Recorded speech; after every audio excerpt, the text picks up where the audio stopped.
I read a quote once somewhere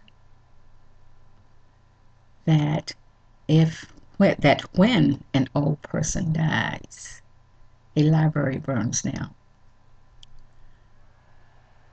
I've thought about that quote quite often.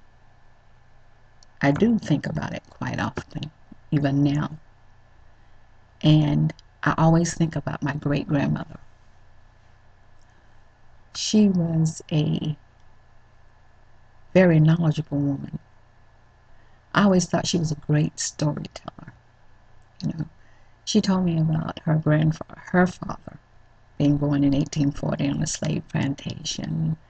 And when she was a child, she was born in 1870.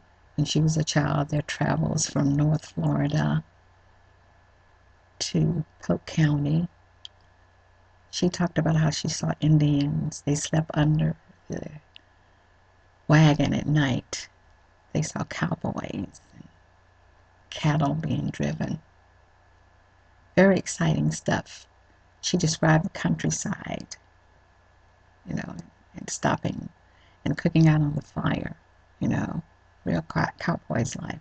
But she was a wealth of information, and she would sit on Saturdays and pass this information down to me. She says, I want you to know about your ancestors and where you come from.